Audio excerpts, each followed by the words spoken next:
un tour assez exhaustif de présentation et aussi de remise en contexte. Je crois que c'est important de savoir aussi à quel moment arrive cet appel à projet, dans quelle continuité il opère, parce qu'il y a pas mal d'enjeux pour le secteur de la musique, y compris avec cet appel, même s'il est relativement modeste pour l'instant, en tout cas dans sa dimension financière. Mais je crois que pour une fois, en fait, moi, l'intérêt vraiment que je vois à ce dispositif, c'est que pour une fois, c'est relativement simple d'y aller et de postuler. Et je pense que c'est quand même vraiment une vraie nouveauté. Donc, on en parlait tout à l'heure rapidement avant que vous vous connectiez, c'est même peut-être trop simple. Donc, on se dit qu'il va peut-être y avoir effectivement beaucoup, beaucoup de monde sur cet appel. Mais en même temps, c'est aussi intéressant qu'il y ait beaucoup de monde sur cet appel pour justement montrer que le secteur musical, il a des besoins. Il a des besoins en matière de coopération européenne. Donc voilà, voilà ce que je dirais en très courte introduction. Donc on va faire comme n'importe quel webinaire, hein, on va faire micro-coupé pour qu'il n'y ait pas d'interférence avec la présentation d'Audrey. Ce qu'on vous propose, c'est aussi peut-être de la laisser aller au bout de sa présentation. Et puis, encore une fois, comme on est en petit comité, si vous voulez utiliser le chat pour poser les questions, vous pouvez. Mais là, je pense qu'on va pouvoir être dans une réelle interactivité relativement simple. Voilà ce que je dirais en introduction. Audrey, je te passe la main. Super, merci Boris. Merci d'être ici ce matin. Donc, on va reprendre en fait un webinaire qu'on a fait une première fois en anglais il y a 2 semaines de ça. Et il y aura une autre session en anglais lundi prochain pendant laquelle on va creuser un peu plus le processus de candidature. Donc là, on va reprendre aujourd'hui principalement les guidelines. Je vais faire du franglais toute la matinée, je suis vraiment désolée. Donc vraiment les grandes lignes de l'appel et je pense on devrait avoir du temps en fin de session aujourd'hui si vous avez des questions aussi un peu plus pratico-pratiques. Voilà, donc comme Boris a dit, n'hésitez pas à mettre vos questions dans le chat là, pendant toute la présentation et puis après on pourra faire un échange de façon simple tous ensemble. Vas-y, Benjamin, tu peux lancer les premières slides. Donc, quelques mots juste sur l'IFDMA si vous n'en avez pas entendu parler. Donc, moi, je m'appelle Audrey Guerre et je coordonne l'IFDMA. Vous pouvez aller regarder un peu ce qu'on fait sur notre site web. On est aussi sur tous les réseaux sociaux, Facebook, Instagram, LinkedIn, Twitter. L'IFDMA, c'est un réseau européen qui réunit des fédérations de salles de concert, parfois de salles de concert, de clubs et de festivals dans 17 pays en Europe. Donc en France, nos membres, ce sont la Fédélima et Culture Barbare. Et on a donc des membres similaires dans 17 autres pays européens. Donc par exemple en Belgique, ça va être Court Circuit et Club Circuit, que vous connaissez peut-être. En Espagne, il y a Access, il y a ASAC pour la Catalogne et Cultura Live pour le Pays Basque. L'IFDMA, c'est donc une association et on existe depuis 10 ans aujourd'hui. On est financé principalement par des financements européens, par le programme Europe Créative en tant que réseau. Et donc, au final, on représente environ un peu plus de 3800 salles de concert, clubs et festivals en Europe. La prochaine slide, s'il te plaît.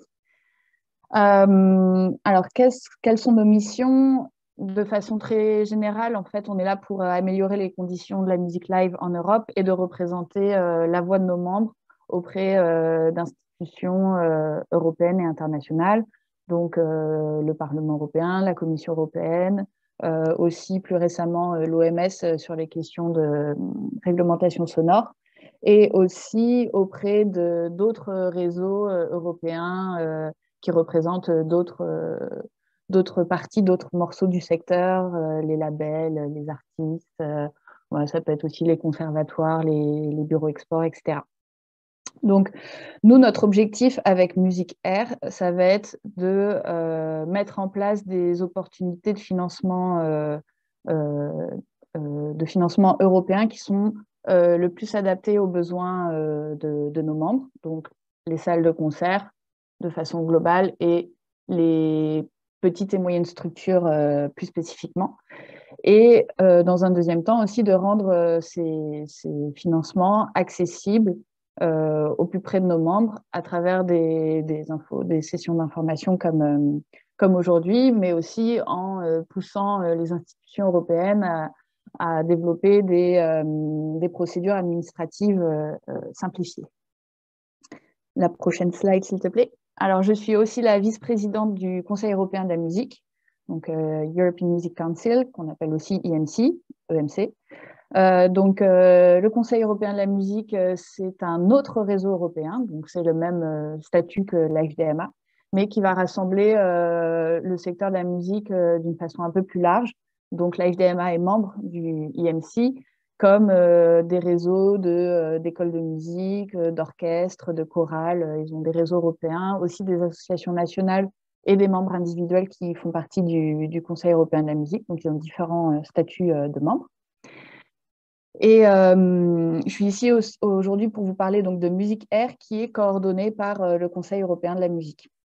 Donc aujourd'hui, on va vraiment regarder de façon générale l'appel et comprendre comment on y répond. Et donc, je disais, il y aura une autre session en anglais lundi, un peu plus technique et pratique sur comment remplir le formulaire. La prochaine slide, s'il te plaît. Merci. Alors, on va prendre une minute pour expliquer un petit peu le contexte autour de Music Air. Et pour ça, il faut repartir 5 ans, 6 ans en arrière maintenant, en 2016, lorsque la Commission européenne a lancé un dialogue avec le secteur de la musique pour mieux comprendre les enjeux et les besoins du secteur. C'était le début de ce qu'on va appeler Music Moves Europe.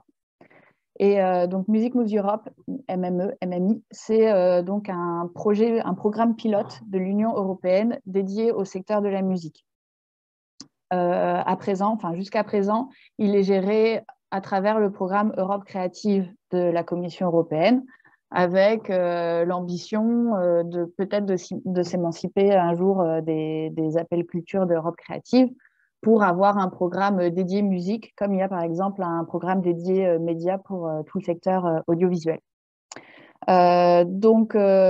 Depuis 2016, il y a eu le dialogue. À partir de 2017, il y a eu des premiers appels pilotes pour tester quelques actions de soutien sur le secteur de la musique. Vous aviez peut-être entendu parler en 2019 d'un appel dédié à la coopération des petites salles de concert en Europe, donc qui est tombé un peu en plein Covid, mais il y a actuellement des projets en cours sous cette action-là. Et donc ensuite, dans le cadre de ces actions, de ces appels pilotes, à la fin 2020, il y a eu un nouvel appel qui s'appelle Innovative Support Scheme for Sustainable Music Ecosystem au début de la pandémie, avec un budget de 2,5 millions d'euros. Et cet appel était adressé en fait à une organisation représentative du secteur de la musique pour redistribuer derrière des financements et tester surtout un peu une approche, une méthodologie et un système qui pourrait participer à structurer ce que pourrait être Music Moves Europe dans le futur. Donc en 2021, c'est le Conseil européen de la musique qui a postulé à cet appel et qui a été sélectionné par la Commission européenne pour le mettre en place. Et donc, c'est ce qu'on appelle aujourd'hui Music Air, avec au final 2 appels qui vont être publiés cette année. Donc, le premier là, qui est ouvert depuis le 14 février et un second appel qui sera publié vraisemblablement après l'été. Donc voilà, disons que les priorités, les objectifs de l'appel Music Air ont donc été établis par la Commission européenne au moment où ils ont lancé cet appel à redistribuer cet argent. Mais tout ce qui est la procédure, le management de ce projet est opéré par le Conseil européen de la musique en lien avec une association portugaise qui est spécialisée dans la gestion de redistribution du financement européen et qui s'appelle InnovaPlus. Voilà, prochaine slide.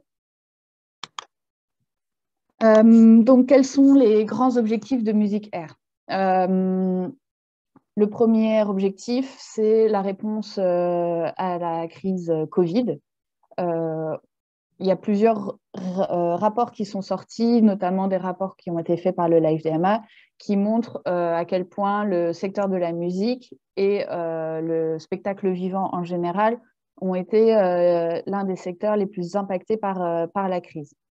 Donc, c'est une réponse directe en soutien à ces secteurs spécifiquement. Ensuite, un deuxième objectif, c'est, comme je l'ai déjà un petit peu dit, de tester et de structurer Music Moves Europe en tant que programme indépendant et dédié au secteur de la musique. Ensuite, un troisième objectif à garder en tête, c'est que comme la culture n'est pas une compétence européenne, ça reste une compétence nationale, voire locale, l'objectif de ce programme est en lien avec d'autres priorités européennes. C'est un peu la même chose pour Europe créative. Donc, il va y avoir trois grandes priorités en fait, reliées à cet appel. C'est tout ce qui est en lien avec le Green Deal, donc limiter l'impact écologique du secteur, la numérisation du secteur, et ce qu'on appelle le pilier social, donc c'est une Europe plus juste, plus inclusive, et aussi en matière d'égalité femmes-hommes. Et donc, comme toujours, avec les financements européens, il y a cette dimension européenne, on l'appelle la valeur ajoutée européenne, qui doit être démontrée. J'y reviendrai plus tard, mais on doit démontrer en fait de quelle façon le projet a une dimension collaborative ou de partage de ce qui est fait autour du projet. La prochaine slide. Alors, quelles ont été les différentes étapes pour formuler cet appel? Je vais juste le mentionner brièvement, mais il y a eu une enquête flash partagée en septembre pour collecter les besoins du secteur sur cet appel. Et à l'automne, il y a eu deux think tanks, je ne sais pas comment on appelle ça en français, donc des réunions qui rassemblaient des représentants du secteur de la musique. Donc nous, on y a participé. Boris y a aussi participé pour la FEDELIMA, pour faire remonter, participer à l'écriture de l'appel, en fait, en fonction des priorités, partager quels sont les besoins de nos membres et quel type de financement, quel type de soutien, quel soutien pour quelles actions pourraient être mises en place à travers cet appel. Et donc, le premier appel a été publié là, le 14 février. On regarde la prochaine slide. Alors, on regarde le calendrier. L'appel a été publié le 14 février. La deadline pour postuler, elle est mise au 28 mars. Après ça, il va y avoir 3 semaines d'évaluation à peu près. Donc, tous les candidats seront informés normalement au 19 avril, si le projet est validé ou pas, pour une signature du contrat pour la fin avril. Donc, si vous postulez sur cet appel, notez bien dans votre calendrier les 10 derniers jours d'avril, parce qu'il y aura une dizaine de jours pour envoyer le contrat signé, c'est assez court, pour que les activités puissent être mises en place à partir du 1er mai. Alors, on est sur un calendrier assez serré. Certes, il y aura un deuxième appel après l'été. Il y aura sûrement un deuxième appel avec un financement plus important, puisque là, l'enveloppe totale, elle est de 2,2 millions d'euros à redistribuer. Il prévoit d'en distribuer à peu près 700 000 euros sur le premier appel. Donc, il y aura plus d'argent en septembre, mais il y aura aussi sûrement plus de gens à se positionner sur l'appel de septembre. Il y aura déjà tous ceux qui ont peut-être postulé sur l'appel là de février, qui n'ont pas été retenus, qui vont retravailler leur dossier pour essayer de leur refaire passer en septembre, plus tous ceux qui n'auront pas eu le temps de déposer en février ou qui n'étaient pas encore au courant et qui vont se positionner sur l'appel de septembre, qui auront peut-être déjà travaillé sur leur dossier, vu que Le call sera vraiment similaire en fait entre février et septembre. Donc, moi, mon conseil, c'est si vous avez déjà une idée de ce que vous voulez faire, n'attendez pas celui de septembre, il faut tenter sur celui de février. D'autant plus qu'avec en fait, un calendrier aussi serré, personne n'attend de vous de réinventer la roue en fait, sur cet appel. On n'est pas comme sur des appels coopération Europe créative où vraiment on demande beaucoup, beaucoup de choses. Là, l'idée, c'est pas de repartir de rien. En fait, c'est un projet qui peut vraiment, enfin, ce sont des financements qui peuvent financer des projets qui sont peut-être déjà entamés, qui ont besoin d'un coup de boost, qui ont besoin d'être développés ou qui ont besoin d'être juste lancés parce qu'il y a un besoin d'investissement que vous n'avez pas sur d'autres financements. Mais en tout cas, voilà, on n'est pas sur des projets si ambitieux que ça. Enfin, c'est bien d'être ambitieux, bien sûr, mais je veux dire, il n'y a pas la pression à être autant ambitieux. Oui, voilà, bah super. Tu avais passé sur la slide suivante. Donc, on est plutôt pour tester en fait aussi des projets sur des financements européens et pourquoi pas les déposer plus tard sur un projet coopération Europe créative. L'idée de Musique Air, c'est aussi vous permettre de mettre le pied à l'étrier et de préfigurer en fait des projets européens de plus grande ampleur que vous pourrez déposer d'ici 1 ou 2 ans sur les fonds Europe créative. Parce que bien sûr, on parle de la préfiguration du programme Musique Moves Europe, mais c'est quand même une préfiguration assez lente. L'objectif, là, maintenant, c'est vraiment de continuer à tester Musique Moves Europe sur toute la période de programmation 2021-2027 pour peut-être avoir un programme Musique Moves Europe spécifique en 2027. Mais d'ici 2027, les actions spécifiques musique, ça va rester des appels pilotes. Donc après, si vous développez vraiment un gros projet sur les 5 prochaines années, l'idée sera plutôt de le déposer sur un projet coopération d'Europe créative. Donc, en tout cas, vous pouvez utiliser Musique Air pour investir ou expérimenter un projet à partir d'une idée que vous avez et que vous ne pouvez pas développer pour l'instant, de donner un coup de boost à un projet existant et aussi alors on dit en anglais disséminer, diffuser, oui, au niveau européen, les résultats d'un projet que vous avez pour peut-être inspirer ou répéter des initiatives similaires à l'échelle européenne. Si vous avez envie de développer des partenariats avec d'autres salles de concert ou d'autres acteurs européens, ça peut être aussi l'occasion voilà, de tester ce partenariat et cette coopération. J'y reviendrai peut-être tout à l'heure en parlant de l'éligibilité, mais en tout cas, c'est une application monobénéficiaire.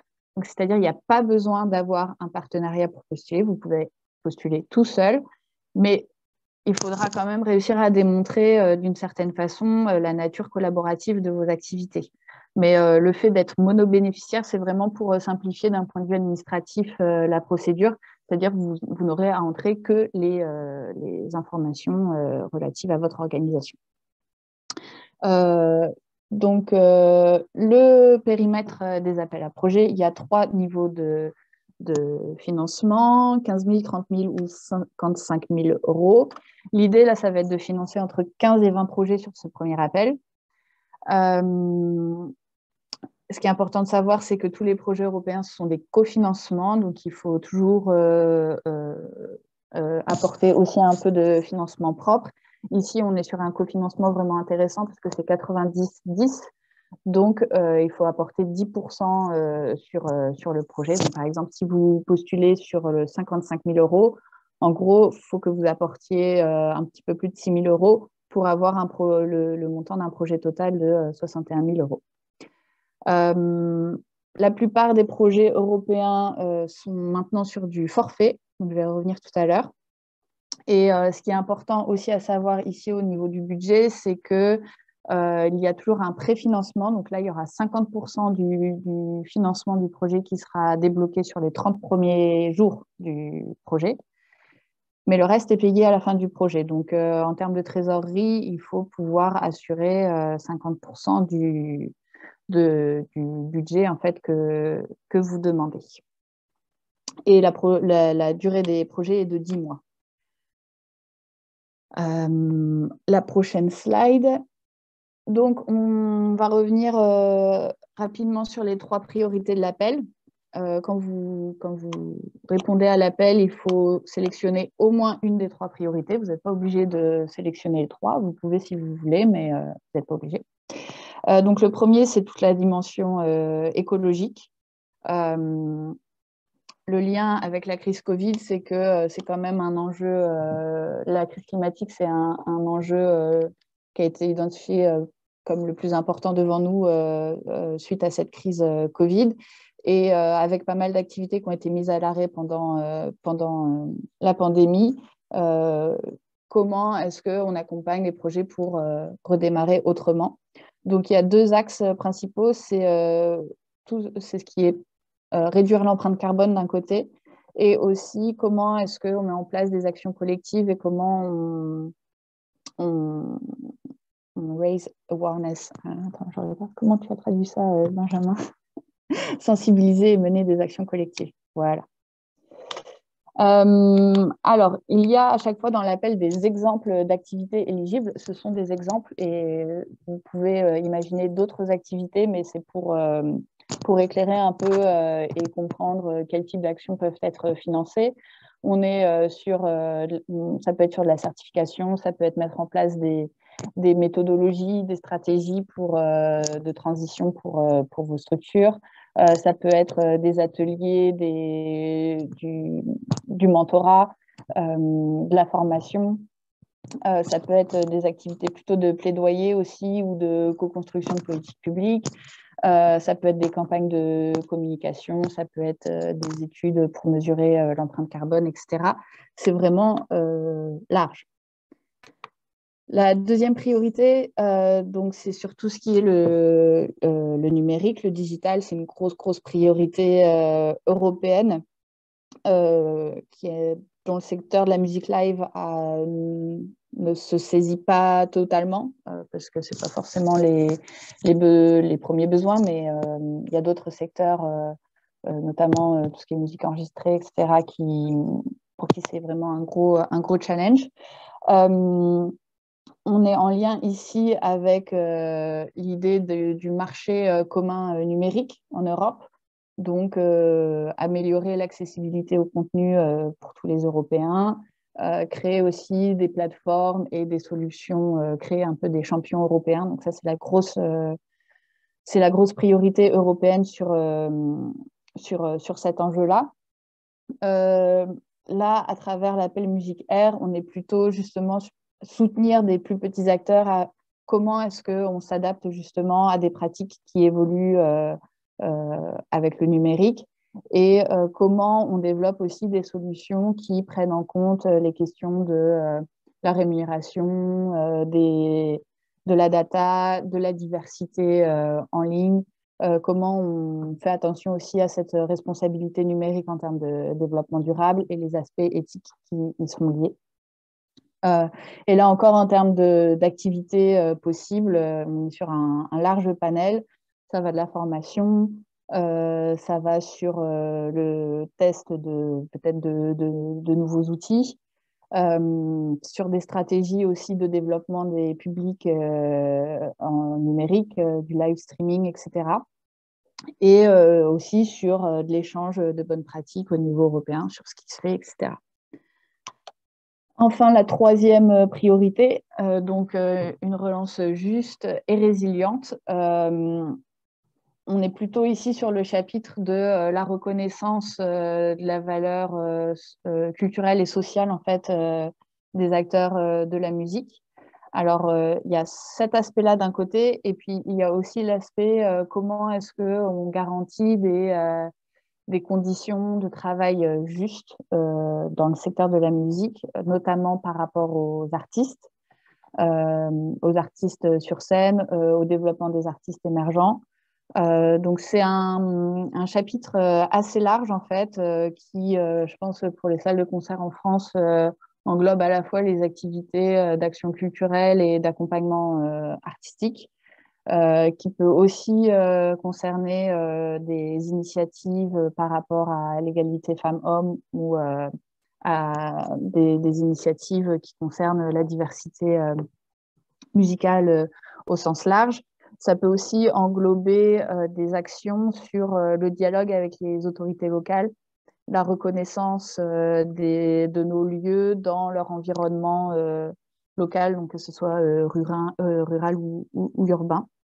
C'est assez large, mais c'est important aussi de rendre ces projets-là accessibles, éligibles aux fonds de soutien européens post-Covid. Prochaine slide. Alors, en termes d'éligibilité, il faut être une organisation, ce n'est pas ouvert aux individus. Une organisation active dans le champ de la musique et donc avoir un statut public ou privé, peu importe. Et la liste des pays éligibles, c'est la même liste que les pays qui sont éligibles à Europe Créative. Donc, bon, la France est éligible. Si vous aviez en vue des partenaires dans certains pays européens, vous pouvez regarder la liste. Globalement, c'est assez large, mais il n'y a pas la Suisse ni la Grande-Bretagne. Sinon, c'est quand même assez large. La prochaine slide. Donc, je le disais, c'est monobénéficiaire. Donc, c'est-à-dire, on demandera quelques informations administratives qui concernent seulement votre organisation. C'est pour simplifier la procédure administrative. Vous pouvez quand même avoir des partenaires, pas forcément 15 partenaires dans toute l'Europe, ça peut être juste un partenaire. Ce qui est important à savoir, c'est que aux yeux de l'Europe, enfin avec ce dossier, financièrement, vu que c'est monobénéficiaire, vous serez les seuls à devoir rendre compte en fait du budget de ce projet. Donc, si vous avez décidé de partager le budget avec un partenaire potentiel, assurez-vous quand même de votre côté d'avoir une sorte de contrat de coopération, etc., qui explique un peu si vous partagez le budget et que votre partenaire ne remplit pas sa mission et que du coup, vous n'obtenez pas tout le financement final, qui vous soit aussi redevable de ce que vous avez avancé. Donc, c'est bien de s'organiser quand même en interne si vous avez prévu de travailler avec des partenaires. C'est mieux de commencer petit parce qu'on n'est pas sur des grosses enveloppes et plus vous ajoutez des partenaires et puis il faut diviser l'enveloppe. Donc, vous pouvez déjà commencer avec un partenaire ou deux et expliquer comment vous allez étendre le projet plus tard si c'est l'ambition du projet de se développer vraiment sur plusieurs pays en Europe. Et donc, bon, la question de la valeur ajoutée européenne, c'est quelque chose qu'on va discuter lundi sur le webinaire un peu technique. On pourra en reparler là d'ici 5-10 minutes ensemble. C'est vraiment un peu le challenge de comprendre ce que c'est que cette valeur ajoutée européenne, parce que ça peut être à la fois sur le travail avec un partenaire de façon collaborative, etc. Mais la valeur ajoutée européenne, vous pouvez aussi la justifier sur la façon dont vous allez partager les résultats de votre projet à l'échelle européenne. Vous pouvez aussi compter sur des réseaux comme la IDMA, par exemple, pour diffuser en fait, les résultats de votre projet. On verra ça peut-être tout à l'heure ou lundi pour ceux qui veulent suivre le webinaire de lundi. La prochaine slide. Donc, vous êtes évalué par un jury externe. Alors d'ailleurs, il y a un appel pour les membres du jury là, qui va sortir d'ici quelques jours. Donc, si vous connaissez des personnes qui seraient intéressées pour faire partie du jury et donc évaluer les projets qui vont être soumis, c'est possible. Bien sûr, il y aura des questions sur les conflits d'intérêts. Donc, si vous déposez, vous pouvez pas faire partie du jury et évaluer des projets, par exemple, d'autres salles de concert. Mais en tout cas, donc, ce sera un jury externe et l'évaluation va porter sur la pertinence du projet, la gestion du projet et son impact. Donc, dans la partie pertinence, vous devez expliquer en quoi les objectifs de votre projet répondent les priorités de l'appel, c'est-à-dire le côté reprise du secteur, plus une des priorités Green Digital ou Just and Resilient, plus cette fameuse valeur ajoutée de votre projet européen. Donc, en gros, la question à laquelle il faut répondre ici, c'est pourquoi est-ce que ça fait sens de financer votre projet plus que n'importe quel autre projet. Il faut aller droit au but parce que le formulaire, il ne laisse pas la place de développer sur 15 pages. À chaque fois, on est sur une réponse qui est de à peu près une page Word par question. Il faut pas être timide. Vous êtes totalement légitime dans vos projets et dans ce que vous faites. Après, il faut trouver l'équilibre entre l'ambition et la réalité par rapport aux financements qui sont disponibles.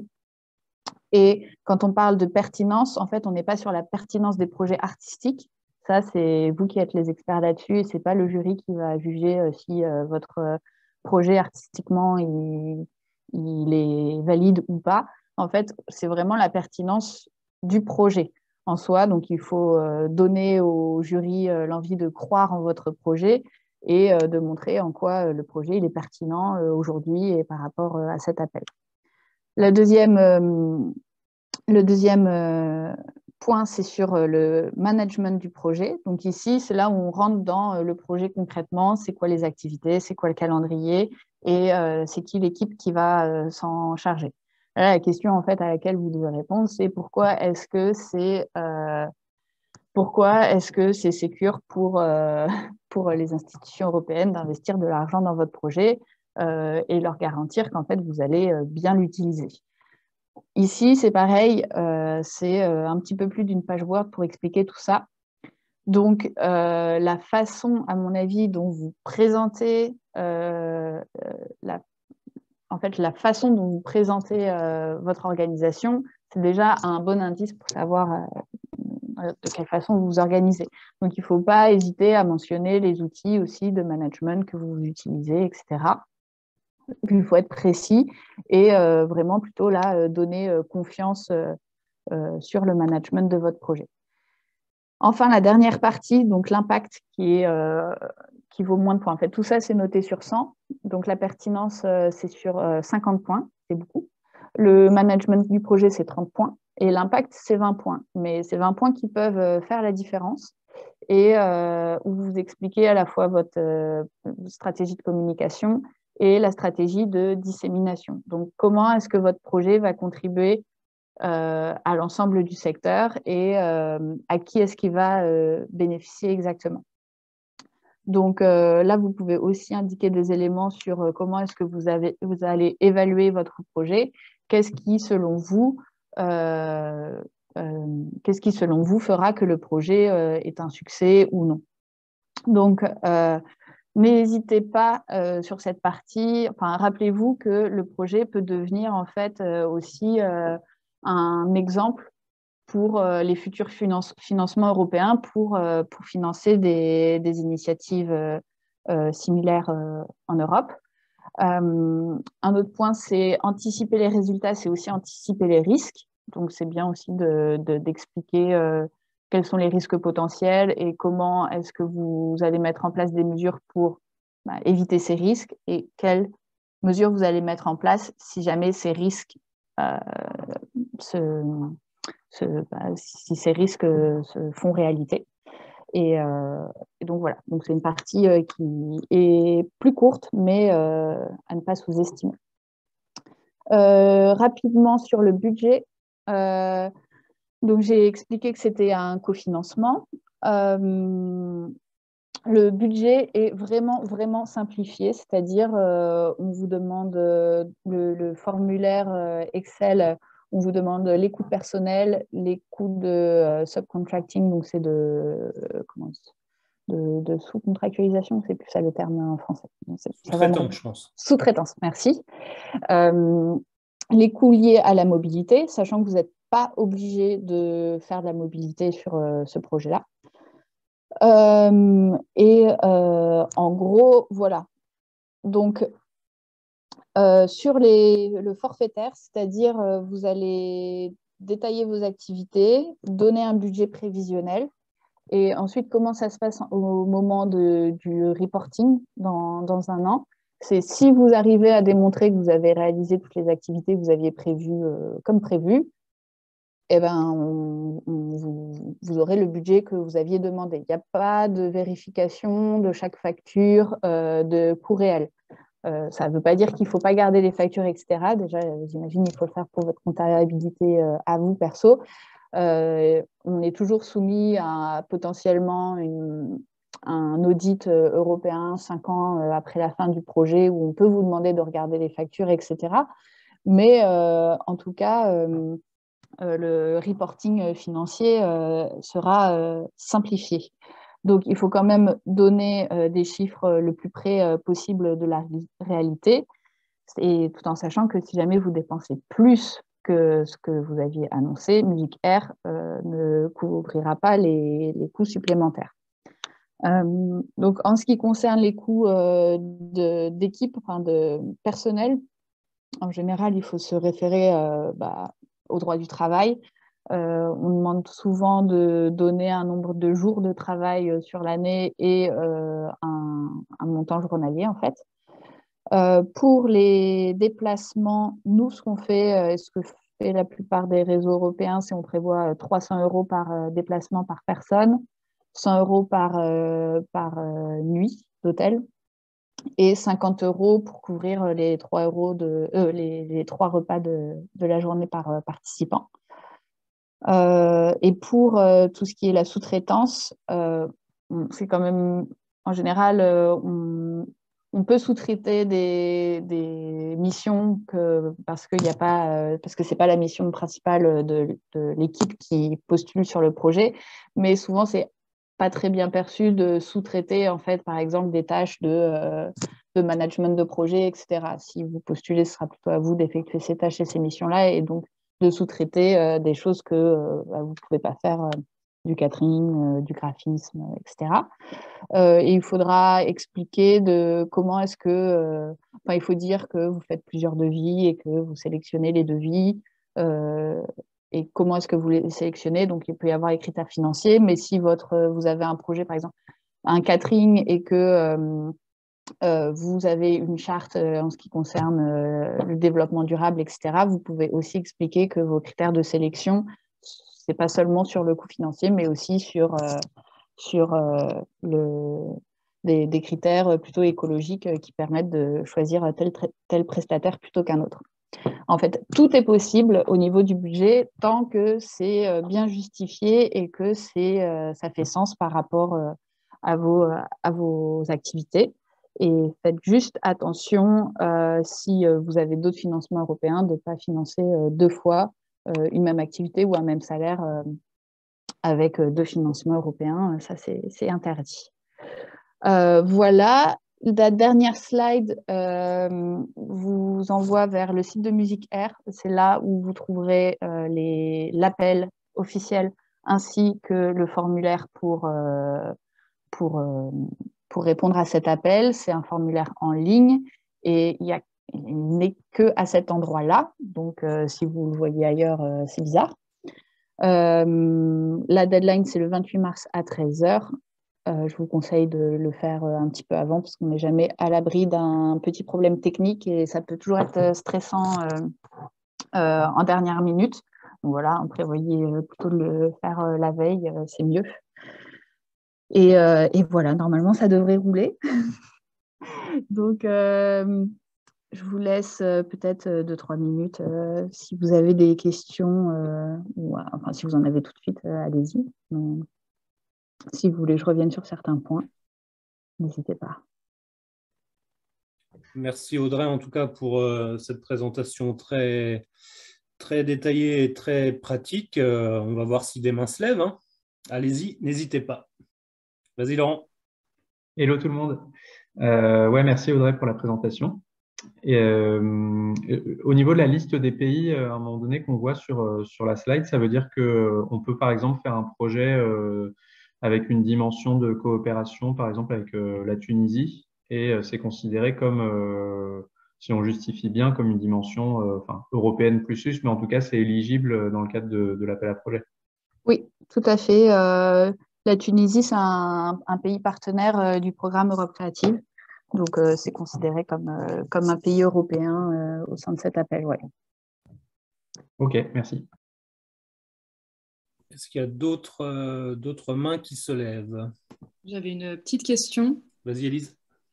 Sur la temporalité du projet, j'ai pas retrouvé l'info. Est-ce que le projet doit avoir lieu sur 2022, 22, 23? Enfin, c'est sur quelle Alors, période? je sais que les activités peuvent commencer à partir du 1er mai 2022 pour une durée maximum de 10 mois. Après, c'est aussi une question que j'ai et que je vais poser à l'équipe IMC. Est-ce qu'on peut, par exemple, commencer le projet en septembre 2022? Je pense que oui, j'espère que oui. Après, je pense qu'il y aura quand même, à partir du moment où le deuxième appel va être publié, donc a priori en septembre, donc là, on sera plutôt sur des projets qui vont avoir lieu en 2023. Je pense que, enfin, je ne sais pas exactement, mais je pense qu'il faut que les projets du premier appel soient lancés avant les projets du deuxième appel. Donc, je pense qu'il faudra voir quand est la date de lancement des projets du deuxième appel. A priori, si c'est là, on est 28 mars pour 1er mai, donc 2 mois après. Donc, je dirais comme ça qu'il faut que les projets se lancent avant novembre, mais c'est une information qu'il faudra vérifier. Ça marche. Je me permets d'enchaîner avec une autre petite question. Personnellement, je n'ai pas du tout d'expérience en projet européen, donc il y a quelqu'un au Grand Mix qui en a. Mais du coup, est-ce qu'il y a des freins sur les questions des projets en non-mixité, notamment sur des questions d'inclusion et de l'égalité femmes-hommes? Est-ce que c'est quelque chose qui peut être freinant au niveau de l'Europe? Non, je pense pas. Je pense pas. À partir du moment où c'est justifié où vous justifiez la démarche, je pense pas que ce soit un frein, non. Ok. Eh ben, merci beaucoup. Ouais, Meriem et puis Manou. Meriem, vas-y. Ah, t'as pas ton micro, Meriem. Voilà. Merci Audrey pour cette présentation. Je voulais vérifier que le dossier de candidature comprend uniquement le formulaire en ligne plus le budget qui est lié. On n'a pas de dossier de présentation annexe à envoyer ou Non, pas du tout. Après, je crois que c'est marqué quelque part dans l'appel que les projets sélectionnés, en fait, sur la période de contractualisation, ils vont peut-être demander des documents administratifs annexes. Mais ça va être une copie des statuts, peut-être Oui. un budget réalisé ou quelque chose comme ça. Mais en tout cas, non, pas de dossier de présentation annexe à mettre. Bon, c'est cool parce que c'est moins de boulot, mais d'un certain autre côté, ça veut dire qu'il faut réussir à être précis et concis sur l'espace qui est donné dans le formulaire. Et donc voilà, c'est aussi un autre exercice qui est pas toujours évident quand on est habitué à écrire des gros dossiers. Bien sûr. Merci. Vas-y, Manou. Ouais, ok, bonjour tout le monde. Je suis arrivé un petit peu en retard, je suis navré. Donc, on voit ce projet, enfin ce programme qui est vraiment intéressant. J'avais deux questions sur les priorités. Donc, il y a la notion de réduction d'empreinte carbone, de sensibilisation sur le développement du numérique, et aussi la question de la relance juste et résiliente, la valeur culturelle. Est-ce que ces trois éléments qui doivent systématiquement se retrouver dans les dossiers? Non, en fait, il faut choisir au moins une des priorités. Donc Okay. après, c'est possible d'aller sur les trois, mais oui, il n'y a je pas, pense que… il n'y a pas de problème. Une autre question, il y a bien la notion, enfin, vous allez voir arriver, de renforcer un projet existant. C'est quelque chose qui sera bien reçu, hein, qui ne sera pas qualifié de démarche pas opportuniste, mais un petit peu de secours sur des événements ou des choses comme ça. Est-ce que vous savez si un festival, je peux vous expliquer pourquoi, hein, est quelque chose qui peut être reçu dans ce cadre-là? Alors oui, a priori, oui, un festival est éligible sous cet appel-là. Après, je pense sur les financements européens en général, En fait, ça va financer des projets qui ne sont pas l'activité propre des lieux, en fait. Ces financements-là, ils ne sont pas là pour financer des dates et c'est aussi ce qui est lié à la valeur ajoutée européenne, c'est il faut dire en quoi le projet il répond donc à une des priorités de cet appel. Oui. On est vraiment sur du projet, on n'est pas sur du financement. Oui, je comprends très bien. Oui, donc, oui. voilà, c'est tout. Oui, non, mais je comprends. Non, mais ça va, il n'y a pas de. Et puis, ici, une petite question sur le jury, parce que l'instruction, elle se fait par commission. C'est un jury qui se retrouve. C'est des Européens, c'est des Français, c'est qui? Alors, ça va être des Européens. Je ne l'ai pas précisé, c'est vrai, mais tout se fait en anglais. Le projet, il faut le déposer en anglais. Du coup, le jury, il va être composé d'experts de différents pays européens qui sont quand même actifs dans le secteur de la musique. C'est juste, il y a peu de chances que vous soyez évalué par quelqu'un, par une autre salle de concert, par exemple. Vous allez peut-être être évalué par quelqu'un qui vient du secteur, je sais pas, de l'éducation, des labels, enfin voilà. Et alors, je crois que chaque personne du jury se voit attachée, je ne sais plus s'ils travaillent en binôme ou seul, donc chacun reçoit 3, 4, 5 projets à évaluer. Et ensuite, il y a des commissions pour lisser un peu les évaluations et effectuer la sélection finale. On est sur, l'évaluation, c'est sur 100 points. J'ai dit 50 points pertinence, 50 points, 30 points management et 20 points impact et dissémination.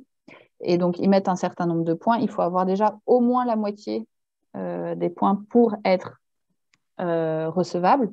Donc, il faut avoir au moins 25 points en pertinence, au moins 15 points en gestion de projet, au moins 10 points sur l'impact.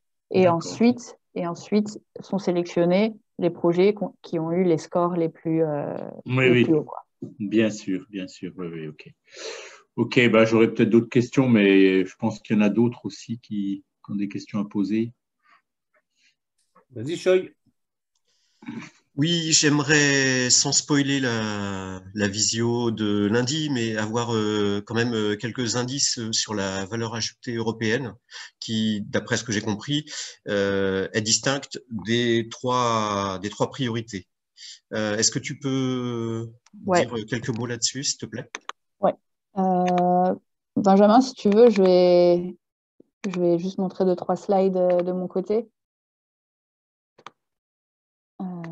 Je regarde. Qu'est-ce que je peux faire? Oui. Alors, j'arrive. Une seconde. Alors attends, Audrey, je te mets en co-animatrice, co-hôte. Je peux le faire. Tu peux le faire, c'est bon? Ok. Ouais, j'attends juste que ça s'ouvre de mon côté. Voilà. Alors, vous allez le voir avec mes notes, c'est un peu moche. Mais... Alors, sur la valeur ajoutée européenne, en fait, ce que dit l'appel, c'est que les projets doivent être collaboratifs et avoir une valeur ajoutée européenne. Par exemple, les projets doivent être exemplaires, innovants, expérimentaux ou scalable, donc on peut les échelons, horrible à traduire, à diffuser sur différentes échelles, que ce soit en termes d'actions comparables ou de projets ou dans d'autres pays européens ou à d'autres niveaux, local, national. Bon, c'est un peu flou dit comme ça. Je pense que ça revient au fait que la culture n'est pas une compétence européenne. Ça ne veut pas dire en fait qu'il faut absolument prévoir de la mobilité ou qu'il faut absolument couvrir tous les pays européens. C'est possible de travailler avec un seul partenaire à l'étranger. Et on est plutôt sur le motto Act Local, Think Global. Donc, c'est possible de développer des activités localement, mais d'expliquer en quoi on pourra les transférer, les partager à l'échelle européenne. Donc, je pense que les questions qu'il faut se poser derrière, c'est qu'est-ce que l'échelle européenne, ça apporte à votre projet? Comment ça fait sens? Comment est-ce que c'est pertinent au-delà de l'opportunité financière de travailler sur une dimension européenne? Est-ce que le projet il est transférable? Est-ce qu'on est sûr qu'il n'y a pas déjà des initiatives similaires qui existent déjà? Et s'il y a déjà des initiatives similaires, comment est-ce qu'on pourrait peut-être faire des liens ou des connexions avec? Comment est-ce que les résultats du projet vont impacter, enfin, bénéficier pas seulement votre organisation, mais pourraient bénéficier au secteur au sens large? Et comment est-ce que vous prévoyez de partager justement ces résultats? Et aussi une question importante, comment est-ce que votre projet pourrait être peut-être dupliqué auprès d'organisations similaires en Europe, mais sachant qu'elles n'auront pas forcément la même opportunité financière pour le faire.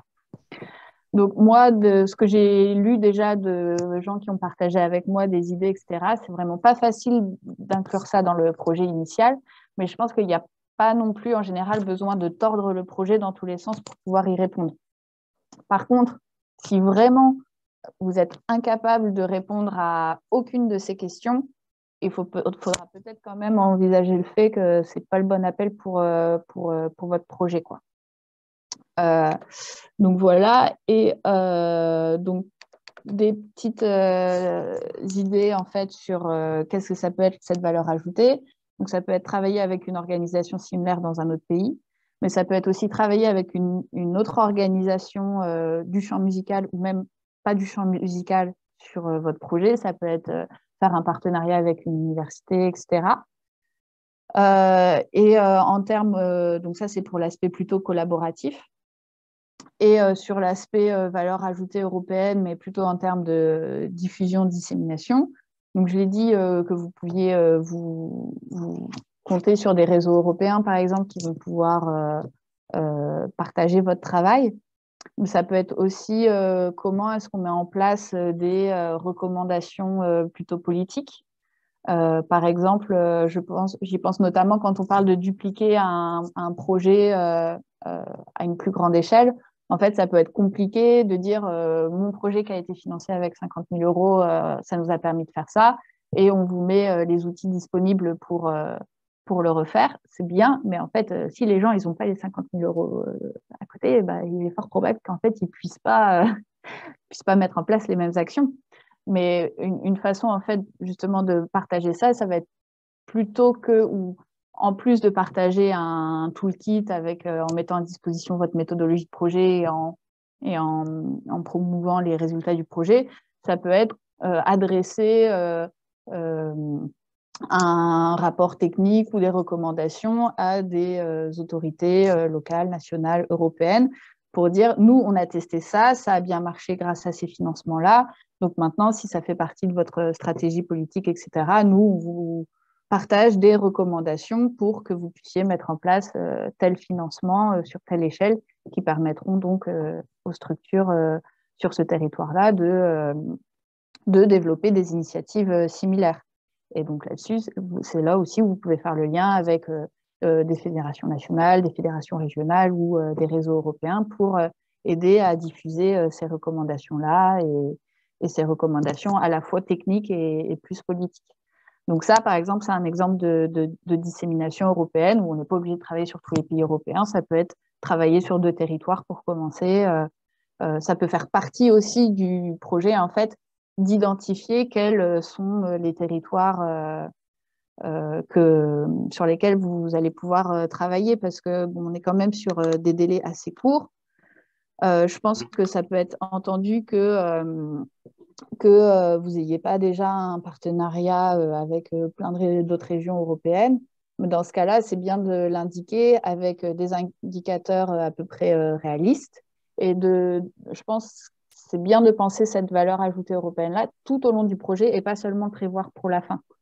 Ce n'est pas juste sur partage des résultats à la fin, mais que ça doit vraiment être sur toute la durée du projet. Bien prévoir du budget pour ça aussi.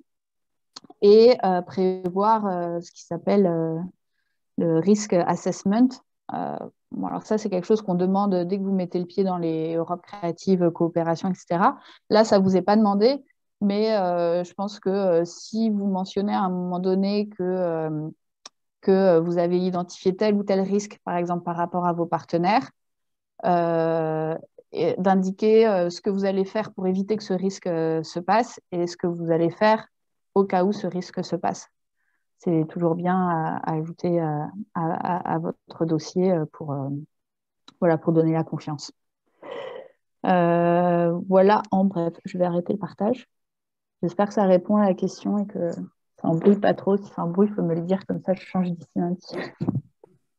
Non, je te remercie, ça m'éclaire un peu, effectivement. Qu'est-ce que tu aborderas, de quelle manière aborderas-tu ça lundi, de façon plus détaillée? On va reprendre ça, voir un petit peu les échanges avec la salle aussi. Et après, lundi, on va aussi parler plutôt des 3 parties en fait, à rédiger sur le dossier, donc la partie pertinence, management et impact. Et puis, on va aussi voir s'il y a des questions qui se posent au niveau du budget. C'est pas facile pour moi d'identifier quelles vont être les questions en ce qui concerne le budget. Donc, ça va être aussi un moment d'échange. Il y a 90 personnes qui sont inscrites. Ça ne veut pas dire qu'il y aura forcément 90 personnes à participer. Mais du coup, en termes de questions-réponses, en général, il y a pas mal d'échanges quand même. Merci. Voilà. D'autres questions? Est-ce que parmi les 4 qui restent, vous avez déjà des idées, en tout cas, éventuellement de dépôt de projet dans le cadre de cet appel à projet? Moi, j'avais une petite question. On est tenu d'avoir des partenaires européens dès le premier projet, là. C'est ça? Non, c'est monobénéficiaire. Vous n'êtes pas obligé d'avoir des partenaires. Ouais. Mais il faudra quand même réussir à justifier d'une dimension européenne du projet, ouais, même si vous n'avez pas de partenaire. Ouais. Par rapport à ce que disait Boris, nous, on se pose des questions sur un festival qui s'appelle Détonation, que certains connaissent peut-être. Et cette année, on a un redéploiement net, c'est-à-dire que à l'aune donc de la crise sanitaire et puis de ce qu'on observe ici, on va reformater ce festival qui va sortir en quelque sorte de son site habituel, qui sera un point névralgique, mais on va aller de plus en plus sur le territoire plutôt de l'agglomération. C'est une démarche qu'on va faire progressivement. Pourquoi on l'a fait? Parce que on est depuis longtemps, comme tout le monde, je pense, dans une démarche qui vise à ne pas concentrer tout ce qui tourne autour des musiques actuelles dans des lieux, mais à travailler dans des relations étroites avec les populations et divers acteurs, et que par ailleurs, la crise nous montre, en tout cas nous, qu'il y a une vraie alerte sur la notion de spectacle vivant et le fait qu'on doit plus que jamais emmener les artistes en fait à l'extérieur de nos murs. Voilà, je ne veux pas trop m'étendre là-dessus, mais bon, c'est toute aussi la relation qu'on a avec la culture numérique, avec le rapport à l'art vivant, avec tout le lien social que nos salles défendent depuis des années. C'est quelque chose qu'on pense qu'il faut vraiment mettre en avant. Et donc, c'est dans ce sens qu'on va faire évoluer le festival, en fait. Et je me disais que c'est quelque chose de pas nouveau, qui a une échelle très localisée, mais qui est certainement quelque chose, c'est pas un modèle non plus, mais quelque chose qui mérite largement d'être débattu au-delà de nos murs, en fait. Donc, c'est en ce sens, peut-être qu'on poserait un projet dans ce sens. On est par ailleurs très engagé depuis 2 ans sur toutes les questions de réduction de l'empreinte carbone. On a fait un audit, on a engagé une démarche, on a tout un programme qui est en place. Et puis, voilà, donc je me demande si on ne va pas poser quelque chose dans le cadre de musicaire, mais je ne suis pas encore sûr, en fait. Il faut que tu trouves une accroche, Manu, pour avoir vraiment la dimension européenne, parce que là, tu as des fils à tirer, je pense, avec ce que tu présentes, mais il faut que... Je pense qu'il faut que tu vois comment tu peux rentrer dans un cadre, justement, de plus-value européenne, quoi. Tu vois, il faut que tu arrives à... Ouais. On bosse beaucoup avec la ville de Fribourg, en fait. Qui est en Allemagne. Là, on a un truc avec eux dans un mois encore qui s'appelle l'école du flow. Je ne sais pas si vous connaissez ça.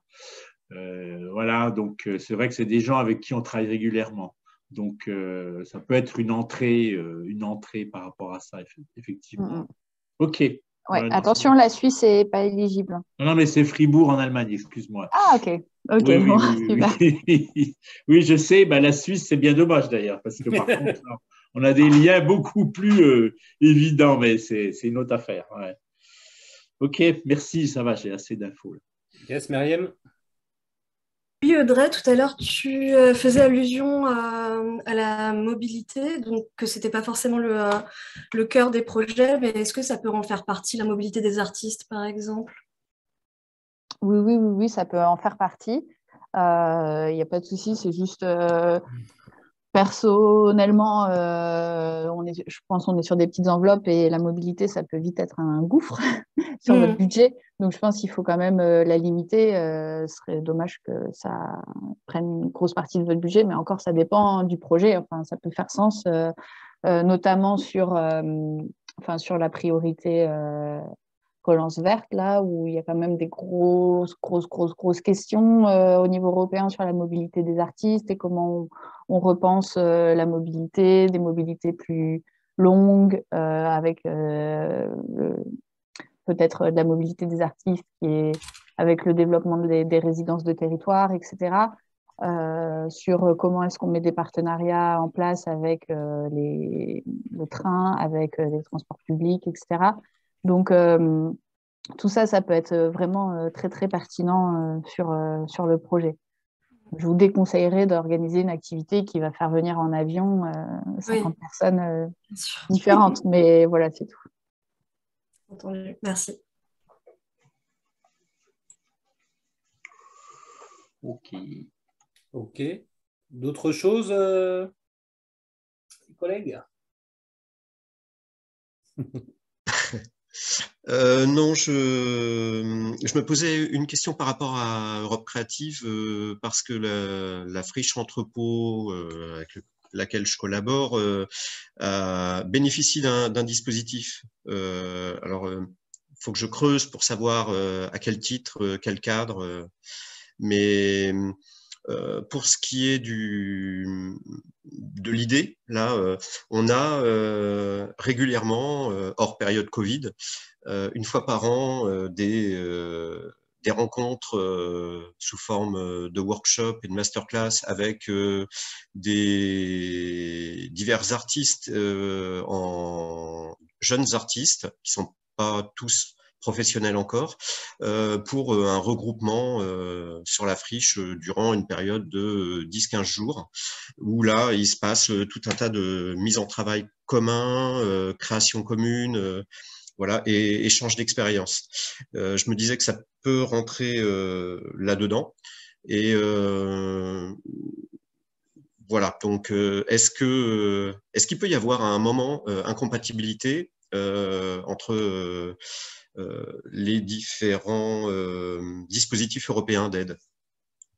Il ne faut pas que ça finance deux fois, je pense, quoi. Tu vois, oui, mais hormis ça, on peut les organiser de façon à ce qu'ils prennent en charge certaines parties distinctes. Ouais, il faut vraiment faire gaffe quand même, par contre. Il faut vraiment pouvoir bien différencier. Si ce projet-là, le projet dont tu parles, il n'est pas financé par Europe Créative et que tu veux tenter de le financer par Musicaire, dans ce cas-là, je pense qu'il faudrait, là, il y a un moyen simple de donner une dimension européenne, c'est en invitant des artistes européens ou des professionnels qui viennent faire la masterclass européen. Ça, du coup, c'est assez facile. Mais par contre, effectivement, il ne faut pas que tu aies un bout de ce projet qui soit financé par ailleurs, parce que alors là, ça va galérer, quoi, tu vois. Mais si jamais les choses sont bien distinctes, et puis moi, je pense que la manière dont il faut aussi s'emparer de Musicaire, là, c'est comme le précisait tout à l'heure Audrey, ça peut être aussi un point de départ, parce que c'est un petit financement, donc ça peut permettre de lancer quelque chose dans le cadre de ton projet en lui donnant justement une dimension européenne, une coloration européenne avec le petit soutien que tu peux avoir dans ce cas-là, et puis te préparer pour aller peut-être vers un truc plus ambitieux, puisque ce que tu évoques là, je pense que sur les projets de coopération d'Europe Créative, sur les créations, sur ces questions de circulation, il y a déjà des choses qui existent et qui sont, je pense, tout à fait éligibles, quoi. Donc, ça peut peut-être te permettre de le faire, mais beaucoup plus facilement qu'un Europe créative. Enfin voilà, tu vois, donc je sais pas ce que je dirais, Audrey, vas-y. Hein, si, Oui, non, je rajouterais juste qu'il faut que si tu es sur deux financements pour un même projet ou une même activité, il faudra juste bien faire attention que la réalisation du projet ne soit pas conditionnée par l'acceptation ou non de votre dossier, en fait. Parce que si tu dis sur Musique Air, par exemple, que vous lancez tel projet qui sera en partie financé par Musique Air et une autre partie financée par Europe Créative, mais au final, vous n'avez pas le financement Europe Créative derrière, est-ce que vous êtes quand même en mesure de réaliser les actions que vous avez annoncées sur Musique Air? Voilà. Ouais, je comprends bien. Ouais, très bien, c'est clair. Merci. Ok. Est-ce que c'est bon pour tout le monde? Ouais? Eh ben cool. Eh ben, merci beaucoup encore une fois, Audrey, Pas de souci. pour cette présentation très claire. Si vous avez d'autres petites questions à l'avenir, n'hésitez pas à faire un mail. Et pour la suite, effectivement, n'hésitez pas, si jamais vous avez des questions, peut-être que je vais faire un... Soit vous passez directement, évidemment, avec Audrey, mais n'hésitez pas aussi à passer par moi. Je ferai ce que je peux pour vous répondre également. Et puis, je ferai un relais vers Audrey si je suis en difficulté. Voilà, voilà.